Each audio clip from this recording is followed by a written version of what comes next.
Hey guys, it's Fishing the PNW here. I went shopping on Black Friday at a local tackle shop and I scored some amazing deals, so I just wanted to share that with you guys. The bass fishing tackle was 40% off, the fishing line was 25% off, and the rods and reels kind of varied, but I got some killer deals and I wanted to share that with you guys. First up is a Copper's Live Target Crawfish Crankbait. This is a smaller size, it's the 2 1/8 inch. It's rated to dive 9 to 10 feet and it's in the red and black color. As you guys know, I like to fish that lake here in Washington that has the legally introduced red Louisiana crawfish, and the bass absolutely destroy cranks like this. Some Strike King Premier Plus spinner baits. This one right here is kind of like a silver shad color. This is a Colorado Willow Blade Tandem. And this one right here is a chartreuse and white, and that's double Colorado.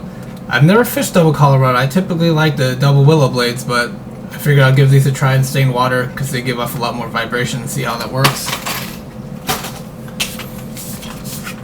Got 2 packs of the Bass Patrol deflection jigs, and I got them in brown and green pumpkin. And if you guys don't know, these are pretty much just like the biffle heads, where it's like a swinging football head. They're designed to kind of crank along the bottom slowly, and as they bounce off cover, that free swinging EWG hook is just going to go side to side, and it's going to create an action that the bass just are not used to seeing, because you can't get that same action out of a standard football head. And I got 2 packs of the Living Rubber Skinny Bear Punch-It skirts, and these are pretty sweet. I really like the Living Rubber from the Skinny Bear jigs. They have amazing action in the water that you just can't get out of a silicone skirt. I tried punching a bit last season and I didn't have much success with it. I think part of it was because I was using all-terrain tackle jig skirts. Nothing against that product. They're great jig skirts, but when you use them punching, they don't have that hard insert. So when you tie a snell knot to a flipping hook, you just don't get the same action out of it. So I'm excited to try these. I got as much as I love to fish spook style baits, I don't know why it took me so long, but I finally bought a River to Sea Rover. This is in the sexy color, which has a little bit of chartreuse strip on the side, got a purplish blue top, and it's got a silver bottom. So that's great action. Has a nice rattle to it. It's got like a big 1-knocker rattle as well as some small rattles in the front, so you get both of those rattles. And I think this is going to call some fish and get some good bites.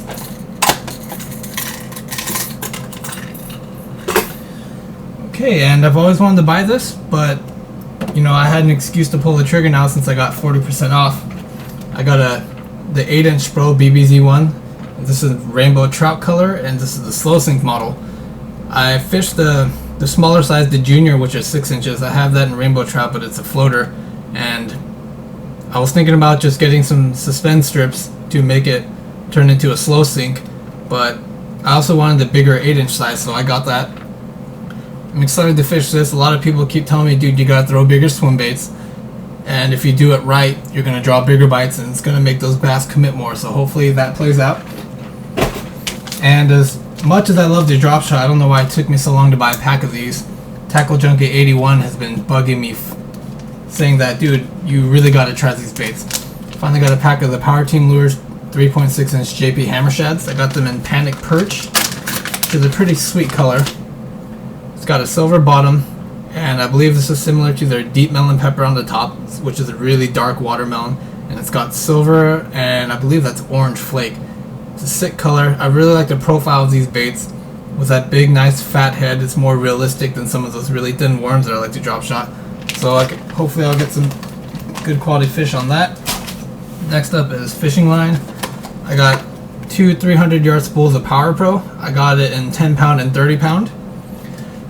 I've mostly fished the high-vis yellow and 15-pound for drop shotting, but I recently got some advice telling me to downsize my braid, saying that the lighter line is more sensitive and it's even better for fishing, and I'll be able to detect the bites more. So I decided to go ahead and try the 10-pound test. And I got the 30-pound test for mainly fishing football heads. Dragging football heads is a popular technique here in Washington. I haven't done it too much, but I think part of the reason why I didn't have too much success is the line and the setup I was using. I've been told by numerous people here to downsize, saying 50-pound braid is just too heavy, it's not as sensitive, and to downsize to 30, so I got that 30-pound braid. Next up is fluorocarbon. I've never tried P-line 100% fluorocarbon, but I've heard a lot of good things about it. I got a 250 yard spool, the 8-pound test. This I'll be using for my leader line for drop shotting. Got another spool of 15-pound test, which I'll be using as my leader for fishing football heads or fishing for smallmouths or in clear water. And for largemouths, I got the 20-pound fluorocarbon. So I'll probably use this mostly for flipping around wood, docks, whatnot.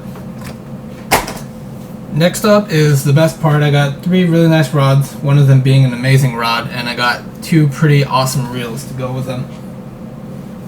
First up is a Daiwa Cielo 711 MFS, and that's a 7'1" medium action spinning rod. I picked this up along with a lot of other Daiwa Cielos. I picked up the 6'10" model as well, which was the main shaft or blank or whatever you want to call it. It was really thin, and it was kind of like an ultra finessey rod, so I didn't want that. And I picked up the 7'1", and I instantly really liked it. It's super light, and it's got a really nice taper to it. I like how this, I think about halfway up is where the rod will start to bend, and I don't have any rods like that, so I'm excited to fish this for drop shotting. If you guys watch my videos, I mostly fish my 7-foot medium Daiwa Arid, which is super finessey. When I hook a big bass on that whole rod bows over in half. Or I'll fish the 6'10" Powell Diesel, which is rated as a medium, but it's more like a medium heavy. That rod has very little give, and that tip does not really bend. So I'm excited to fish this for drop shotting. I got another Daiwa Cielo. This is the 761 HFB. It's a 7'6" heavy rod. And I got this for flipping and pitching, for tossing jigs, maybe some smaller swim baits, some A-rigs, topwater, whatnot. This rod feels awesome. I really like my 7'6" heavy Team Daiwa T rod, but I didn't like how it was telescoping. This doesn't telescope. It's a solid one-piece rod, and it feels real solid. And I think this one has a little bit more give in the tip, which I like. It's not overly heavy, so I'm excited to fish that. And this, I believe, is my biggest score. I never thought I would own this rod, mostly because of the price point. I just couldn't get myself to spend $300 on a rod. But I got this for only $180, and it's a Dobyns Champion Extreme 703 SF. And I'm super stoked to fish this rod. I got a chance to fish the Champion Extreme 702 in both the Extreme and the Champion model. And I really liked both of them. I actually, for some reason, preferred the Champion.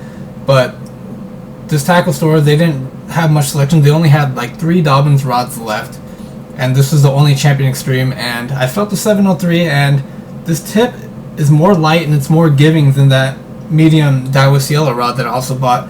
So I think this will be perfect for me. I like to set the hook hard, and I like to fish Senkos and shaky heads, and this is designed to fish all of those. So I'm super stoked. Again, $180, killer deal. And the Daiwa Cielo rods, these retail for $130. I got the casting rod for $75, and I got the spinning rod for $80. So again, just absolute killer steal. And what I'm really more excited about is the reels that I got. Got a Shimano Stradic CI4 Plus 3000 FA. If you guys just look at this reel, the aesthetics, it's a beautiful reel. It's ultra smooth. I mean, you spin that thing and it just keeps going and going, and it's just buttery smooth, and it feels solid, and it's nice and light. The coolest thing about this reel is how fine-tunable the drag is. It just clicks and clicks and clicks, and you can really fine-tune it for what you're fishing for, what line size you have, and just whatever you need it to do. That drag is going to work awesome. Again, super sick reel, super smooth. And I was actually looking at the regular CI4, but I got a great deal on this. This retails for $230. I got it for a couple bucks over $200. I think it was like $202, $203. So that was a good deal. That was a really nice deal. And this is probably the biggest deal I got reel-wise. I got the Shimano Chronarch CI4 Plus 151 HG. I mean, just look at that reel. It looks absolutely sick. I love how this reel looks. I love the gunmetal color. It seems like it's got got some flake in it that just makes it sparkle and shine. It looks awesome. So ultra smooth reel. I think the thing I like most about this reel is that you can adjust the braking system externally. Unlike the Coronados and the Chronarchs where you have to flip open the side plate and you have to adjust those little knobs, this has a magnetic brake style knob where you just turn it for, you know, more braking power, less braking power. So I really like that about this reel. I spoke with the people at the tackle shop and I was actually inquiring about the Revo Premier, and they like the Revo Premier, they just like this reel that much more. They're saying this, they got more casting distance out of it, that it was smoother, and that it just felt more solid and was really, really lightweight in their hands. And this is the high speed ratio is 7.6 to 1, which I'm super stoked about. So I'll be pairing this with my new 7'6" Daiwa Cielo flipping rod, and I can't wait to try it out. And I'm gonna put that Stradic CI4 Plus on the Dobyns Champion Extreme. Alright guys, so that's my Black Friday shopping scores. I hope you guys scored some sweet tackle deals. Let me know what you guys got. You know, like this video, comment, share it, do all that good stuff. Let me know if you scored anything awesome, and let me know what you guys think. See you later.